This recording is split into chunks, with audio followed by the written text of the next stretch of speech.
Assalamualaikum warahmatullahi wabarakatuh. Perkenalkan, nama saya Muhammad Hilmi Maula dari Prodi KPI 1D.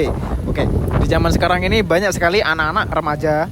Di kalangan remaja itu sudah banyak sekali yang merokok. Salah satunya yaitu para mahasiswa dan para satpam. Agak belakang dikit mas, karena saya kehujanan dan kita di sini ingin mewawancarai banyak-banyak orang ya, mungkin 1 atau 2 orang yaitu mahasiswa dan juga satpam. Ayo kita lanjut ke investigasinya saja.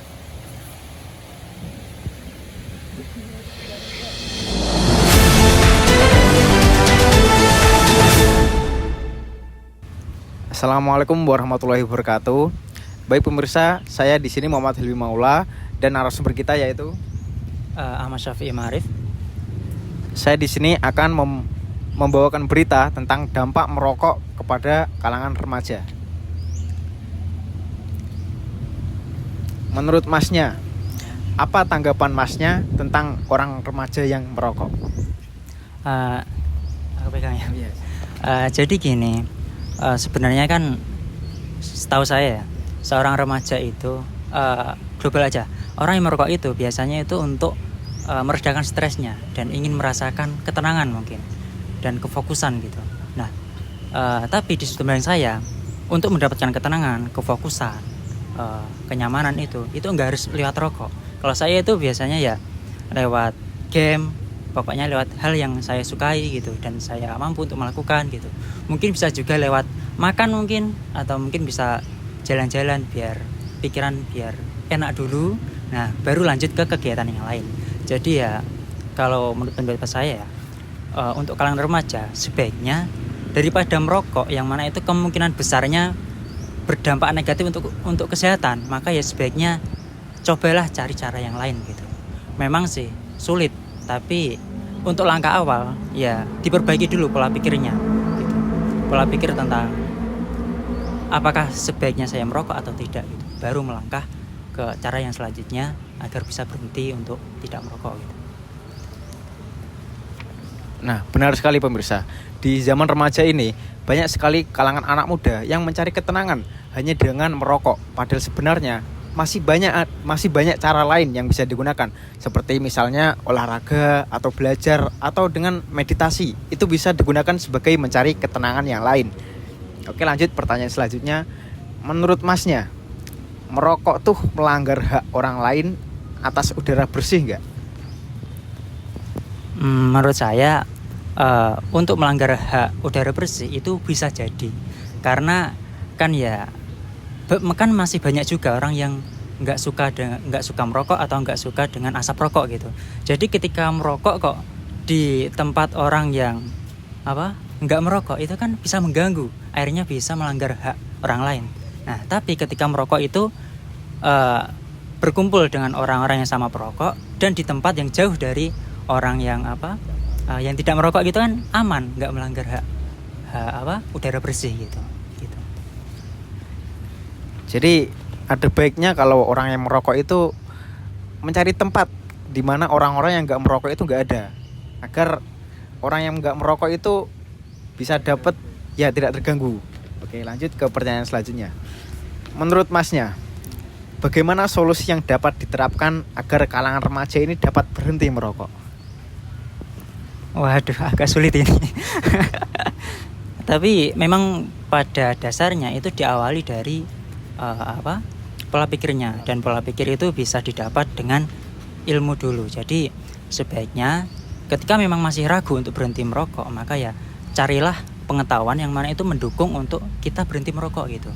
Dan diselingi untuk mencari pengetahuan itu, diselingilah coba untuk mengalihkan dari merokok ke aktivitas yang lain yang lebih positif, seperti yang Anda bilang tadi, kayak meditasi, olahraga, atau mungkin makan kayak, atau mungkin jalan-jalan, atau main game, yang mana itu resiko buruk terhadap kesehatan itu lebih jauh lah gitu daripada ketika merokok gitu. Mungkin biaya rokok memang gak seberapa ya memang ada yang mahal, tapi kan ada yang murah juga gitu. Tapi kan di sisi lain dampaknya kepada kesehatan itu yang ditakutkan gitu. Jadi ya solusi menurut saya itu cari pengetahuan yang mendukung perubahan pola pikir untuk tidak merokok, yang pertama. Yang kedua ya sambil diselingi mencari pengetahuan itu, ya coba dulu untuk mengalihkan pada kegiatan yang lain gitu. Saya di sini akan melanjutkan pembawaan berita tentang dampak merokok oleh kalangan anak remaja. Saya di sini dengan dinarasumberi oleh Ahmad Saifuddin Zuhri, Security Win 1 Tulungagung. ya dengan Ahmad Saifuddin Zuhri. Baiklah, kita akan lanjut dengan pertanyaan pertama. Menurut Bapak, apa tanggapan Bapak tentang kalangan anak remaja yang merokok saat ini, Pak? Sebenarnya sih tidak baik, tapi semua zaman sekarang Gen Z terutama itu mulai anak SMP itu sudah merokok. Sebenarnya itu tidak boleh ya. Sebenarnya tidak dianjurkan, boleh merokok ketika sudah kita bisa mencari uang sendiri, tidak merepotkan orang tua. Itu ya. Oke, bagus sekali jawabannya. Merokok itu sebenarnya boleh menurut Bapak, tapi lebih baik tunggu ketika sudah mendapat uang sendiri saja. Oke, lanjut ke pertanyaan kedua. Menurut Bapak, apa dampak dari merokok ini, Pak? Sebenarnya dampaknya banyak sekali, terutama yang perokok pasif. Itu pertama mengganggu polusi udara, dan kedua mengganggu paru-paru. Jadi ketika kita merokok itu harap kita bisa melihat situasi dan kondisi. Jadi misalkan di sebelahnya ada anak perempuan atau cewek atau ibu yang lagi hamil, itu sebenarnya kita menghindar. Jadi sangat berpengaruh sekali itu kalau kita merokok pasif kepada orang-orang tersebut. Jadi sebenarnya kita itu bisa melihat sikon ya. Gitu. Ya, bagus sekali jawabannya Bapak ya. Menurut Bapak ini dampaknya itu sangat banyak, yaitu bisa mengganggu paru-paru dan juga mengganggu udara ya termasuknya. Oke, menurut Bapak apa solusi yang dapat diterapkan oleh kalangan anak muda ini biar bisa berhenti merokok, Pak? Sebenarnya sih sulit, itu kayak gitu. Kalau kita tidak berteman dengan orang merokok,